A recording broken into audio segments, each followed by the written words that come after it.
Jon Shefsky here, and welcome to Fantasy House, the world's #1 make-believe real estate podcast. I love doing this show because every week we get to go on a guided tour through a different person's imaginary dream home. They're always pushing the limits with mind-blowing houses. There's weird technologies, there's magic, there's unique rooms and appliances, and just good old-fashioned creativity and silliness. In Nathan Hurd's episode, his house has a zero-gravity room. So you just go in the room, flip a switch, and bam, you're floating around. So cool. Jade Catapretta, she's got a lazy river with sexualized dolphins. You'll have to listen to her episode if you want to find out more about that. Fifi Dosh has a private hot tub on top of a private mountain in her backyard. John and Tom from Chad Goes Deep, their fantasy house is a cloud that they can take anywhere, like an RV in the sky. Nick the plumber has a live studio audience.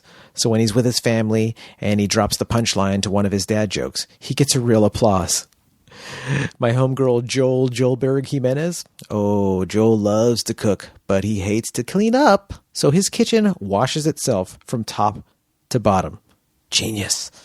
In episode 94, Mike Ishak's kitchen is just a portal to his aunt's Indonesian kitchen, so he can have a ringdang anytime he wants. Ringdang. I'll tell you what, if it's half as delicious as it is fun to say, ringdang. Ringdang. Jeremiah Watkins' Halloween episode, he had a bathroom with a mummy toilet paper dispenser. So when it was time to wipe, you just unwrap the mummy. Nat Baymel doesn't even have a bathroom in his fantasy house. He simply has a wizard that appears anytime you need to go, and the wizard just makes your bowel empty. Makes your poop disappear. Poof. Actually, it's more like poop poof.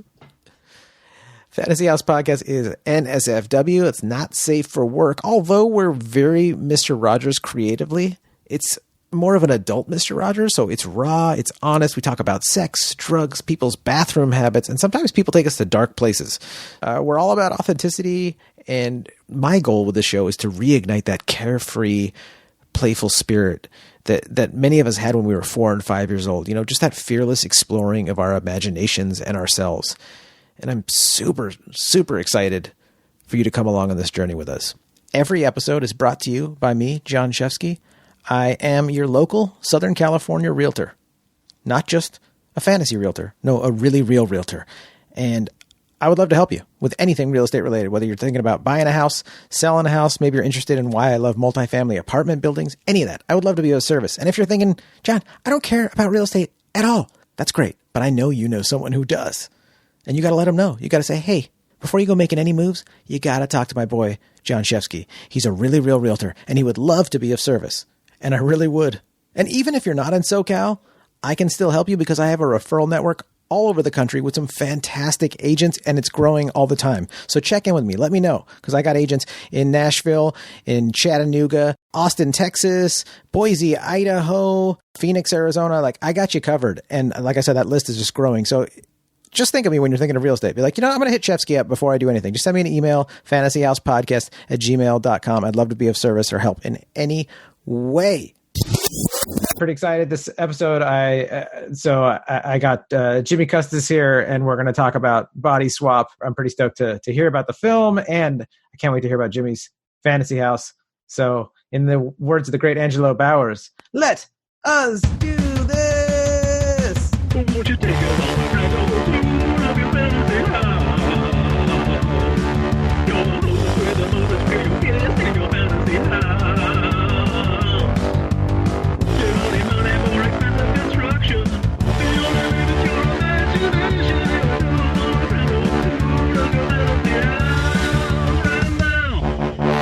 So I'm Jimmy Kustes. Like he said, I'm an actor, writer, producer of a movie, Body Swap, at bodyswapmovie.com. And I come from a real estate family in that my mom, aunts, and all of them are real estate agents. And a lot of my uncles and other people are in the construction game. Yeah. And so me and my brother actually flipped a house, and that's what helped paid for it. I used my portions to make this movie, and he used it to invest more in real estate, which might have been the better investment. But, dude, I know, right? But you know. Hey, you got to do what you're passionate about, though, right? Like, life's too short to just only look about bottom lines. You got to, Yeah. I mean, you have to live with your parents anyway during this pandemic, so I had to move back. I think it's rad though. Your brother did what some people would say is the mature thing or the smart thing to do, but honestly, like if from my eyes, I'm like, oh, you funded your thing. I mean, that's just as smart. I mean, that's you funded your project, so yeah, maybe we'll get some support out there. Dude, I hope so. What made you want to make this movie? Well, I've made like a no budget movie in the past, just a fun little thing where we're from the Mumblecore school a little bit. My friend Tim, who directed it, he's worked with Greta Gerwig, Lena Dunham, Joe Swanberg, all the Mumblecore like Avengers. Oh yeah, the Mumblecore is that? Did you just make that up, or is that what they call? I don't read any news. No. There's I found it funny that he was in a little short online with Lena Dunham and Greta Gerwig. Yeah. Tim, and I had it hosted on my YouTube. That's like the only way you could see it. And they said the Mumblecore Avengers, so I won't take credit. But I was like, if there's such a thing, he's Hawkeye. He's not important, but he has been in those circles. I love those their shows and movies. We watched Girls when my wife and me and my friend Kamel lived together. Kamel's a filmmaker as well, and such a nerd from Mumblecore, and he's always just bringing good stuff to the table. And we watched all of Girls, which is where I became a huge Adam Driver fan. Of course, right? The guy watching Girls is like, that's my guy right there. Adam Driver's the one I'm watching for. And then all Greta Gerwig movies, I'm just like, oh. So I just love our friend Zach Treitz with Kate Lynshell made a Mumblecore Civil War movie starring the director of Body Swap, Tim, who I was talking about. It's called Men Go to Battle, and you can see it for free on Netflix. So I always promote that just because it's free, and you can check that out if you want to see. Body Swap's nothing like it, but at least it's like something in our realm that you can see for free, and then you can decide to pay for Body Swap. That's right. Decide to pay for Body Swap. That sounds like a real dilemma you'll have in the future one day as you're pressing the button. Send? Pay for Body Swap? Venmo? I'm getting the Body Swap. Dude, is it sci-fi or is it horror or is it a combo or what? It's a romantic comedy mixed with the Body Swap comedy. And then we just so happen to have this year a horror movie mixed with the Body Swap comedy. So we got a twin movies situation, Volcano Days Peak, this type of thing. How long did you take to make it? Oh, years. I mean, as far as shooting maybe like 25 days of non-consecutive shooting, like 18 consecutive, then do another 6, and then 1 or 2 here or there to pick up stuff. And how many years though? Like overall, just post and since 2018, as far as like started shooting and then doing all the post and all that till now, May 2018. There's a little bit of casting before that, and then like 10 years prior, I got the idea and started writing the screenplay. It's so fun because people, I think, like non-filmmaker people and even people in other forms of art, even filmmakers probably think it's that's true too. Like you don't realize how deep you get into the weeds when there's just so many variables in there. So things taking 10 years from the concept to reality is like, that's what it takes sometimes, dude. You hear me tell. There's a ton of podcasts where I'm talking about the closed captions and subtitles because this month while I'm doing the podcast is the month I've been doing it, and it's still not to their liking. It should be the easiest thing, and it's like it's difficult. You feel like I shouldn't have to micromanage the subtitles. Come on, you guys got that covered, right? And you go back, you're like, holy shit, I need to be on top of this. Yeah. I mean, and I've been learning to do it, and it's still not. And I've been paying people to do it after that just to get it right, and it's still like has problems all the time. So do you find that being like a director, being in charge of a large group of people makes you more of a fascist asshole, or do you think it makes you have more empathy? Honestly, because I feel like so many people criticize everyone in government and anyone that has to make decisions. Well, that's even what just going to the fair with like 8 people makes you go like, oh, it's like at some point you do go like, I don't give a fuck what happens to any of you. You're all insane and you're not working together and I can't help you. And I'm like, it's not like I'm not going to criticize. I'm going to Mel Brooks anytime I see a fascist out there. On any side of politics, whatever else. But at the same time, I'm like, I get it where you eventually just go like, you know what, to hell with it. I just need to make sure that I can like put food on the table because you guys are assholes. Do you find that happening to you in being a director? I mean, I hate authority and so that's why I'm at the top. Yeah. But that's why I do movies is you don't have to deal with me past the shooting thing. It's like I'll take care of everything before and after. Oh, that's yeah. I don't know. It's always hard to tell people what to do, and I always say that about like these regulations, even if it's a natural virus that occurred. When you do this stuff, it sends a message. It's kind of like negotiating with terrorists, is that it sends a message that, oh, if the next virus, or if they release a virus or pretend there's a virus or whatever, they can just come after your civil rights and lock you down and all that stuff. So you got to be trepidatious. You can't be like fully agreeing with all this just because there's a real virus or whatever. You gotta use critical thinking, as they say. Oh, that's a difficult one. That's a pretty tall order. That short sentence of you got to use critical thinking is like, do you realize what you're asking? It's like a South Park thing. Don't ask them to do that, please. They can't. It's crazy because it's like Carlin used to say, dude. On an individual level, did you meet people and you're like, dude, they're all brilliant, amazing. Like you can see God in their eyes, or the universe, whatever you want to say, in everybody's eyes. But as soon as the group comes in, like he used to say like 2 or 3 people, but as soon as you get like 8 or 9 people together, you're just like, what the fuck is the matter with you guys? And how are we going to continue as a race? Like Men in Black's like a person of smart people are dumb and panicky.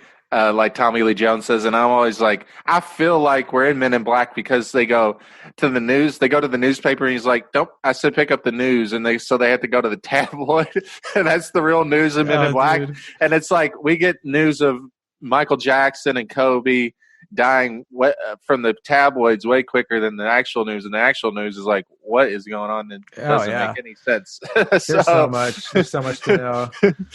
So much to know. So okay, so for people to see your film, what's the best simple what do you call it? Just bodyswapmovie.com. Bam, you're there, and it has the trailer right there on the page to watch, and then you can buy it right there. Oh, it's awesome. Bodyswapmovie.com. Yeah. Mm-hmm. That's great. And it's a legitimate place to buy it. It's Vimeo on demand, which is a big website. That's where it takes you to. So it works out awesome. Well, thanks for that. I'll definitely check it out after the kids go to sleep one of these nights. Once I can get them. Thanks, John. I mean, you can watch it with the wife too. It's a romantic comedy, so it's not.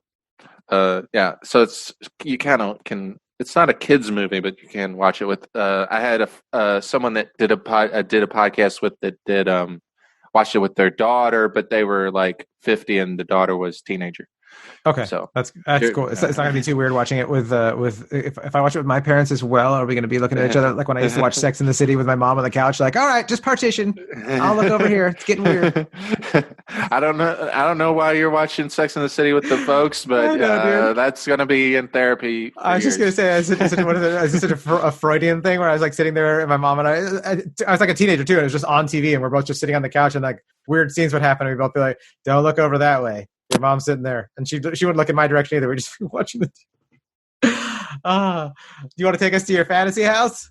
Yeah, I'm going to show you the outside. So, okay, what I'm going to have 2. You know how you have a guest house? Yeah, we're going to have like 2 houses smashed together, and then if you want to send your wife away or the husband wants to get away, just to the end of this is a huge manor. This is like it's far back from the road.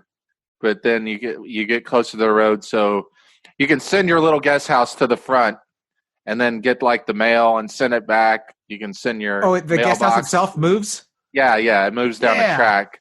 So you can send it, and send it back, and then so you can even send it, if you want to get away, come back, whatever. And then I have in Body Swap, I mentioned a security system that. You can press a button and it'll have like pentagrams and like candles and like pigs, so that any intruder that comes in, dude, calls the cops on you because they're like, I was gonna rob the house, but this is a crazy person. Oh, it's the best, dude. But I thought I'd mention that because it's a tie into the movie. He actually does describe that situation. He's like, because he goes into a rich house and he's swatched bodies with the rich. It's like a poor person switched with a rich person too. That's not just a man and woman switch. So he's like telling them about that at the rich That's house. Great, dude. That makes me want to see it that much more too. That's genius. It's like the SNL, that car that was like just a total trash. You're like, it makes your car look like total trash, so no one wants to steal it. This is like a whole new version of. I haven't seen that, but I'll go check it out.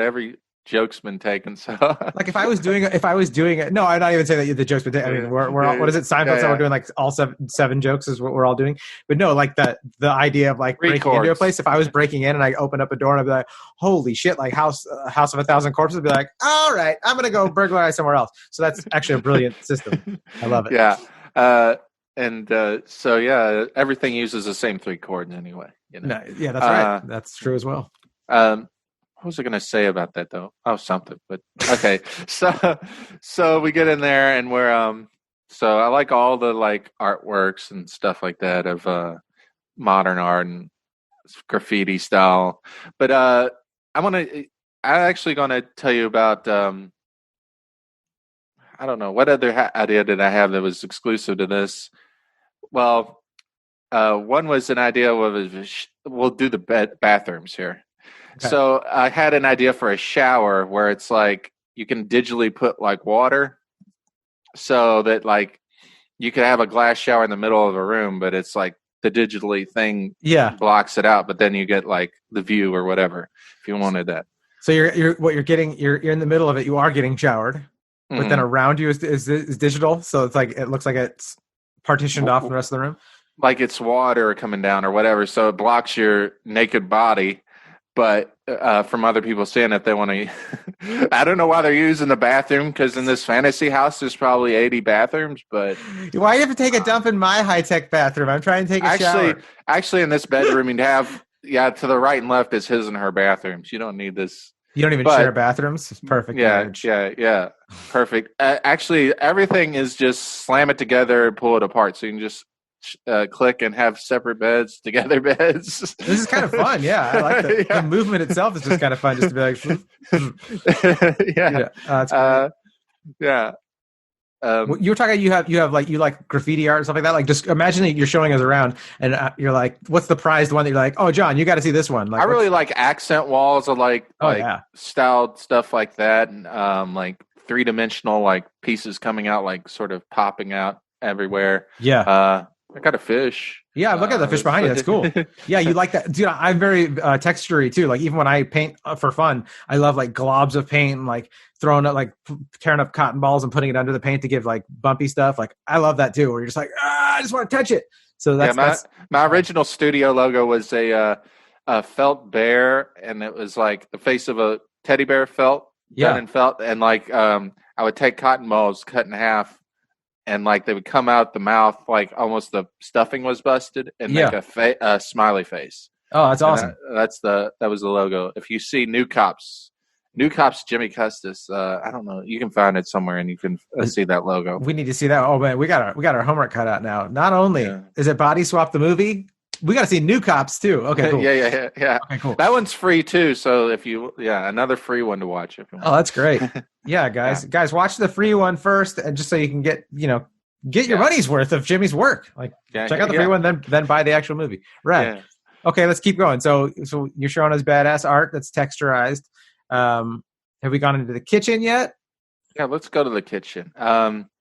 I didn't really come up with any unique inventions. It's hard to invent like a million things. That's all right. Yeah, dude. That's okay. I did want robot like barber shops and robot, everything. Wait, you have a barber shop inside your house?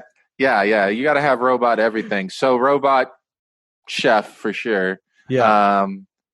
I mean, during the pandemic, you just need everything there. So you're talking to a man who's been cutting his own hair and having his wife cut his hair, and I understand. We need robot barbers now more than ever. Yeah. What's the robot chef going to cook for us? Anything good? What do you go for? What do I go for? I mean, what I'm craving right this second is sushi. Lots and lots of sushi, but I want you to order what you want. What do you want to show us, like for a spread? So I guess we're in California, so I'd actually rather live in Florida. No offense to California, I've lived there. I lived in both. I don't know enough about. Florida. I know California likes to. Well, Florida weather I like a little bit better. Okay. California, LA is just the craziest place I've ever been in traffic, and it's just too crazy for me. I always compare it. I always say it's a Asian massage parlor turned into a city. It feels sleazy. It feels sleazy when I get there. Sorry. No, it's all good. Los Angelinos. Did you walk down Hollywood Boulevard last time you were in LA, or the first time you were in LA? first time I was in LA, I went to Burbank for a film festival. Okay. The 19th Valley Film Festival we played at. And Burbank was nice. It's okay. It's kind of 70s Yep, it style. It's like 60s, 70s, like it's almost 50s and 60s, 70s. Yeah. But no, I haven't really been to formally Hollywood. Okay. I went, like, the closest I went was like Staples. I didn't go to Staples Center, it was right beside it, and then took that Amtrak all the way to Fontana, California, and that's where I stayed for a month. Just to see. Wow. I did it in Fontana. The funny thing is I did an Airbnb in Fontana. It was actually pretty successful. Yeah. Like if I wanted to own a home in San Bernardino, Fontana, those are pretty good places to do it. I don't think they have the Airbnb restrictions that Los Angeles does. They're always changing. That's the thing, is that you can never count on anything. But the prices are more reasonable. You can get like I think you can get a $300,000 house. Like that's like you would get for $200,000 in Atlanta or Tampa. Yeah. Why not go to Atlanta or Tampa? But still, yeah. So it's a good. It was a interesting place. It's just not my style. And the East Coast, they don't lie as much as they do in Los Angeles. And there's I was not used to it, so I'm like. It's like, oh, okay, you're going to do this thing. No, you're not going to do it. Because every time in the South or East Coast, if they say they're going to do something, they'll either tell you or they'll tell you, fuck off. Dude, there's something weird. You mentioning that, it just reminds me of something. Like even my childhood, I was like this gullible kid, and I had so many. My wife and I just took a drive through the neighborhood I grew up in, and we parked and ate sandwiches just literally out front of this house that was up the street from my old house. And I was like, when I was a kid, this kid that lived here came over and like asked to borrow one of my dad's Playboys, and I snuck it to him, and then he like lied to me and told me that he lost it.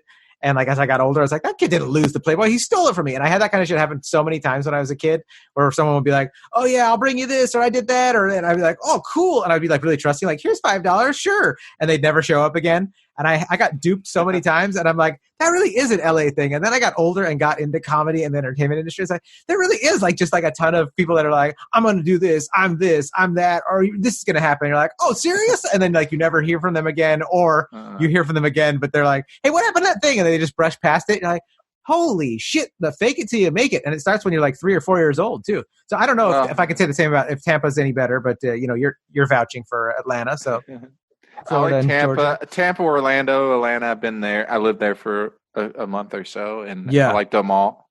So I would say Tampa was my favorite. So that's where I'm looking to go to. I'm in Louisville, Kentucky right now. That's where I was born and raised. And I really like Louisville. The weather is not too bad other than from January to March. It's, very cold. But that's it. It's just that it's very cold. I would have thought the complaint from Louisville would be like that. It's like way too humid in the summer or something like that.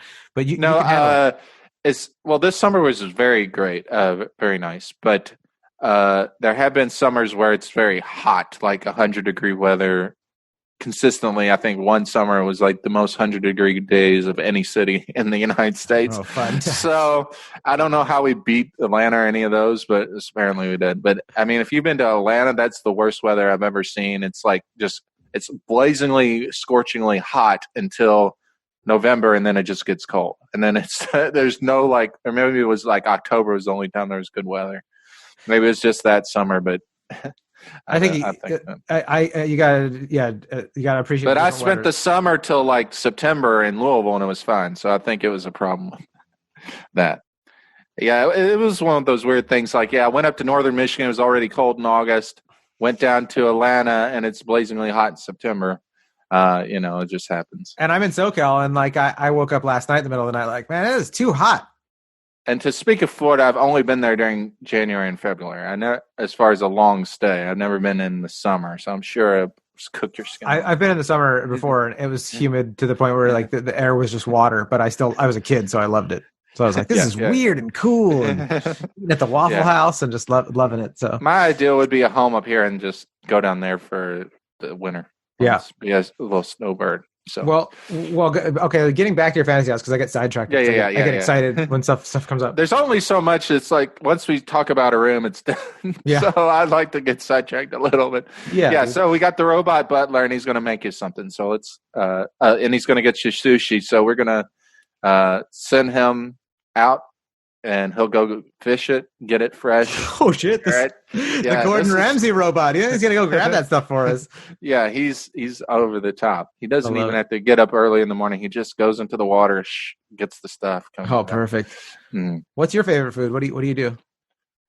I go with the same food almost every day, which is I do cereal in the morning, and then I do grilled chicken a lot. I do pizza's a favorite of mine. It's a top 10. I do a dessert. I've lost a little bit of weight, so I've been doing some I'll do 50 push-ups before I eat my dessert or something like that. Oh yeah, earn the dessert. Well, what dessert are you getting? What's the robot chef making for us for dessert? Chocolate chip cookies are always my favorite. Yeah, I like those. Good Lord, can't go wrong. Yeah, you can't go wrong. Just depends on. I don't know why I go for that when you could just skip the bread and have chocolate, but. It's balanced. No, it's yeah. Don't kick yourself over this. The chocolate chip cookies, you need the bread part. I was eating steak the other night. I was like, man, this steak is so good, but how much better would this be with some bread? But I'm the same way though, of trying to eat low on the carbs. But dude, you need that. Yeah. That balances it out. It's really good, at least for cheat days, which we're having right now in your fantasy house. Chocolate chip cookies. Dude. Some pizza, some chocolate chip cookies, some grilled chicken, some sushi. Yeah. Sounds good. It. Okay, so what toppings do you usually go for on your pizza? It depends for my mood, man. Sometimes I'm a 7-year-old and I'm like, I just want cheese pizza, and I love a good cheese pizza. Other times, for sure. Dude, other times I'm not. If somebody's ordering the pizza, I will have whatever people have. So I don't have a problem. Do you have Aldi's around there? The Aldi grocery store? Yeah. Okay, if you go there, they got the it's like a deli pizza. They got the best cheese pizza. It's only $6. It's as big as I was going to say sewer grate, but it's probably bigger than that. It's huge. It's always the worst advertisement for food. Yeah, it's about the size of a sewer grate. I'll take it. I mean, I think in Ninja Turtles, it's kind of funny. In Ninja Turtles is the best pizza advertisement, and they're living in a sewer. So. Yeah, shit mist pizza. Great one, Michelangelo. Eaten by mutant turtles. That's right. I found a rat hair in this thing. Yeah, totally. Master Splinters. I mean, they even have the actual pizza companies like Pizza Hut pay to advertise in those movies. So weird too. And turtles are known for having E. coli all over them too. So they're just oh god, they're in the sewer. They got E. coli. I'll pass, dude. I was watching an SNL skit, and apparently, if a poorly taken care of turtle has these pyramids on the shell, and it was very pyramided. And all the comments on YouTube were like, "This, I can't stand this skit because it's got this turtle." That wasn't taken care of. As a comedy, a cancel culture. Yeah. Go get them, guys. Good work. Maybe they're right though. Yeah. Oh, dude. Here's where we take a stand: an SNL skit. Of all the things that won't get canceled, is SNL. SNL Ninja Turtle skits. Yeah. Well, okay. What's we got time for one more room, right? Do you have another room? Yeah, sure. Did kitchen, did bedroom, bathroom. Let's do, I don't know. I guess more security system stuff is gun turrets and anyone that wants to take care over anything from I Am Legend, where if there's a zombie apocalypse or anything, you've got it. You're covered. And loaded. Panic rooms, bunkers. We want to get fully stocked on food and survival gear because we were making fun of preppers before, but now not anymore. Dude, tell me about it. Looks like we're going to have to get prepped again, and the toilet paper is getting scarcer again. That's what I heard. Last time I was not short on it. Now I might have to take a shower after every. Well, luckily I've got a 2-year-old and a 4-year-old, so I have enough leftover T-shirts and pants that they can't fit into anymore that we're going to go to charity, but they can be toilet paper. I can be using old baby clothes if I need to. I think I have a stack of old bibs. We'll be fine. Got a washing machine, yeah. Yeah, I don't know if we would even go that far, Jimmy. I think we would just be like, that goes in the trash bin. We'd have a new bin next to the toilet, the stinky bin. Yeah. It is interesting that's even an issue still. We're toilet paper hogging, but those preppers were right, man. There was a guy that was just interviewed on Tim Ferriss. I think it was Steve Rinella. I don't know how to pronounce his name, but he's one of the outdoorman guys. And he was just talking about, he's kind of a prepper, but he was just saying how it makes it so that you're not sitting around paranoid. You just kind of know, like, hey, I've got the stuff if I ever need it, and we're cool. And he doesn't spend a lot of his life. Well, there's people that prep for a whole, like, their whole town or something. Like, oh, yeah. Or the people that, like, they want to survive a nuclear holocaust. It's like, do you want to survive a nuclear holocaust? Like, no. You, like, have a can of some pills, some cyanide pills, and just be done with that shit. I don't want to be around later after that, you know? Yeah, Yellowstone going off or anything like that. Oh, yeah. Thanks for adding that to the shit that you keep me in. I don't know, I have Sam Harris on Fantasy House right now, dude. Yeah, you're right. I should also worry about Yellowstone. Fucking hey, Jimmy. I was doing good. I was doing all right. Yeah. Oh, dude. And if the AI doesn't kill us in your fantasy house, son of yeah, I have bitch. that's for sure. I have a idea for it's my only TV show idea is Psycho Computer. And you follow a bunch of people after the Psycho Computers have eliminated people. That is a great scary reality show. Thank you. Oh, dude, is there anything else we should see in your fantasy house? I don't really have much. Hopefully I had some creative ideas for y'all. Hell yeah. I mean, honestly, my favorite was the fact that you got creative with that the alarm system right away. I just think that's funny that not only was it something that would just scare people away, but it's like you painted the picture of, like, there'd be like, pig's blood and like a sacrifice. I'm like, that's a hilarious idea of a criminal being like, oh, fuck this house, next house. Yeah. So great. Yeah, you wouldn't rob it at all. Yeah, if the TV just flip around and yeah, dude.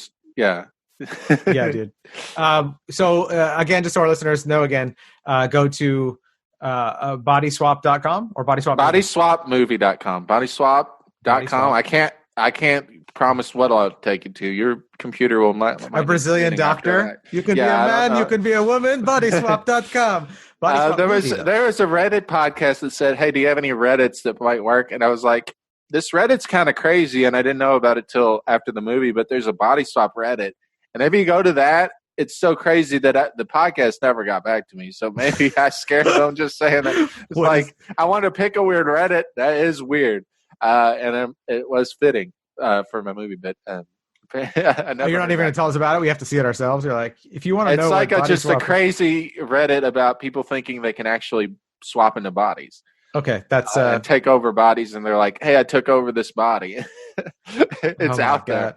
Yeah. And to think I'm wasting time on our remodel. Yeah, it's just Reddit/r remodel. It's you just could just swap kitchens. with Ariana Grande and not have to worry about remodeling anything. Oh, dude! In the words of Beavis and Butthead, I'd never leave the house. Oh man, dude, you've been so much fun. Thank you so much. Her and bring her to me. Yeah, I have seen the promised land. Thanks for so much for doing this, man. Thank you, John. We'll do a Beavis and Butthead remake, live action, some point in the future. How about Hell yes, I would be honored to do a live action Beavis and Butthead. All right, dude. So everybody, guys, check out Jimmy's movie, bodyswapmovie.com. Go check it out. And if you're a new listener, thank you for coming on this journey with us. If you want to be part of the Fantasy House community, hit the subscribe button. Hit the share button. If you know anybody that would, we all know people in our lives that would like just love like a film just coming out of nowhere. Just I didn't hear about this, or there's no billboard by my house showing me this. Dude, send them. Yeah, I mean, this is a word of mouth movie. I don't have the marketing budget anyway, so it's got to be word of mouth. Or if I had to make all my money in one go, I'd be in trouble. So.